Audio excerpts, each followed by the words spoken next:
Ok, si je vous dis l'asile d'Arkham, vous me dites lieu fictif de l'univers de Batman possédant une sécurité plus que passable. Mais si je vous disais que ce lieu, l'asile d'Arkham, est inspiré d'un vrai asile, le Denver State Hospital. Alors bonjour et bienvenue dans ce nouveau numéro, et aujourd'hui, plongeons ensemble dans l'ombre des secrets du vrai asile d'Arkham.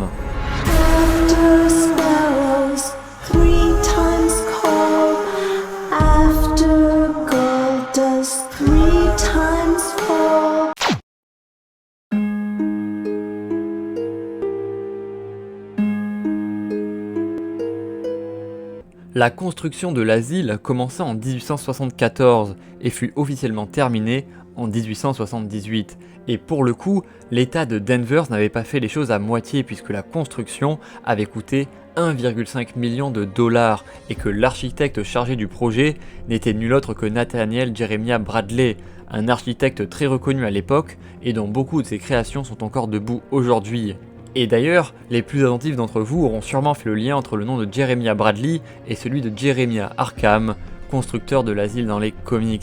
Et si à première vue, rien n'est anormal dans la construction de cet asile, plusieurs détails rendirent ce lieu bien vite mystérieux, comme par exemple le fait que l'asile était construit très loin de la ville de Denver, dans un endroit totalement isolé à l'époque. Le bâtiment possédait un complexe réseau de tunnels souterrains reliant les différentes parties de l'Asie entre elles, même si pour certains, ces tunnels s'apparentaient plus à un véritable labyrinthe. Et quant à sa capacité d'hébergement, le plan initial de l'asile prévoyait d'héberger 500 patients, avec des combles pouvant accueillir 1000 personnes supplémentaires pour un total donc de 1500 personnes grand maximum.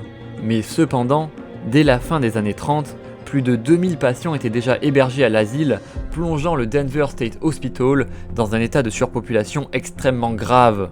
Et ainsi, dès la fin des années 30, des personnes étaient déjà détenues dans les sous-sols de l'asile, faisant de ce labyrinthe une prison macabre. Mais c'est réellement à partir des années 20 que l'histoire de l'asile commencera à prendre un tournant sordide, car 1920 sera l'année où une clinique scolaire sera mise en place dans l'asile, ayant pour but d'aider et de comprendre les enfants souffrant de pathologies mentales. Mais l'introduction d'enfants dans un asile aussi surpeuplé fut rapidement jugée comme une erreur, car selon de nombreux rapports de l'époque, les méthodes de l'asile furent rapidement jugées inhumaines. En effet, les patients étaient soumis presque toujours contre leur volonté à diverses thérapies par électrochoc inhumaines ou encore de nombreuses lobotomies.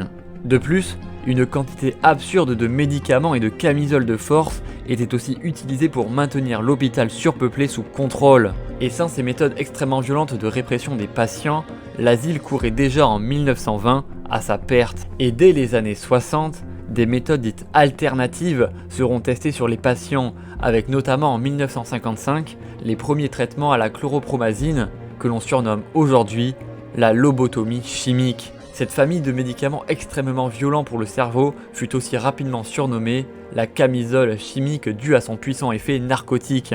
Surtout que dans les années 60, ce traitement était donné aux schizophrènes, sauf qu'elle était très mal utilisée et avait souvent pour conséquence de mener à des crises d'épilepsie.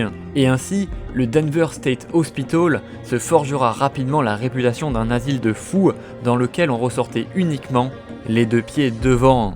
Et en plus de ça, comme si cela n'était pas suffisant, l'asile avait été construit sur un lieu maudit, puisque le site avait servi de lieu de jugement pour les sorcières de Salem. Ainsi, l'ordre de la bonne mort présent sur le lieu à l'époque rapporte. Le Denver State Hospital est rapidement devenu célèbre pour sa surpopulation, avec près de 4 fois plus de patients que ce que l'hôpital était censé accueillir. Les patients mouraient parfois hors de la vue du personnel, et leur corps se décomposaient pendant des jours avant qu'on ne les remarque. Alors, des coupes budgétaires massives eurent lieu dès la fin des années 60 et ont joué un rôle majeur dans la fermeture progressive de l'hôpital d'État de Denver.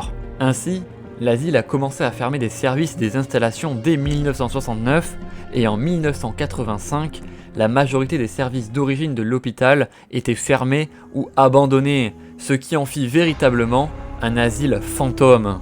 Et finalement, l'asile fut par la suite détruit presque entièrement en 2006 et une réplique du clocher iconique de l'asile fut alors érigée en mémoire de ce bâtiment.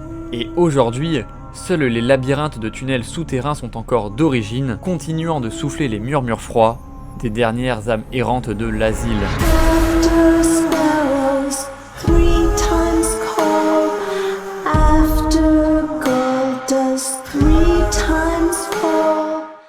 Comme je viens de vous l'expliquer, dès les années 30, la surpopulation commença à gangréner l'hôpital d'État de Danvers, ce qui attira l'attention d'un auteur singulier, avide d'histoires morbides et macabres, un certain Howard Phillips Lovecraft. Et en 1933, alors en plein dans son cycle du mythe de Cthulhu, Lovecraft publiera sa nouvelle The Thing on the Doorstep, en français La chose sur le pas de la porte, dans laquelle pour la première fois, mais pas pour la dernière, apparaîtra un certain sanatorium d'Arkham.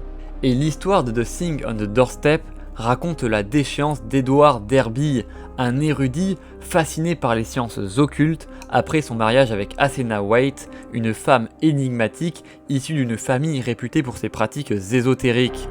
Et peu à peu, l'influence sinistre d'Athena transformera Derby, le menant à des comportements de plus en plus étranges et inquiétants. Et ainsi, son ami d'enfance Daniel Upton observera et décrira avec horreur la dégradation de Derby jusqu'à ce qu'il découvre la terrifiante vérité. Athena, la femme de Derby, utilise des rituels interdits pour transférer son esprit dans le corps de son mari. Et dans une confrontation finale et une ultime tentative de retrouver son ami, Upton se retrouvera face à une entité indescriptible sur le pas de sa porte, mettant ainsi en lumière l'effroyable pouvoir des forces occultes et l'impuissance de l'humanité face à l'inconnu. On comprendra alors que l'entité sur le pas de la porte n'est autre qu'Athena, la femme de Derby, qui a finalement réussi à voler le corps de son mari, malgré le fait que Derby fut envoyé loin d'elle, dans un sanatorium, dans la ville d'Arkham. Et d'ailleurs, petite parenthèse, mais le comics Providence d'Alan Moore dans sa partie 6 reprendra cette nouvelle de Lovecraft en mettant en scène un personnage semblant être Athena. Mais revenons-en à Lovecraft qui pour la première fois dans sa mythologie noire mentionne l'existence d'une ville nommée Arkham, une ville fictive située dans l'état du Massachusetts, exactement comme l'hôpital de Denver. Et Howard Phillips Lovecraft, dans une lettre écrite à Lee Baldwin le 29 avril 1934, écrira que « Mon image mentale d'Arkham est celle d'une ville quelque peu semblable à celle de Salem. » Salem, qui, rappelez-vous, est une ville extrêmement importante dans le monde de l'occultisme, puisque c'est là qu'ont eu lieu le procès des sorcières de Salem.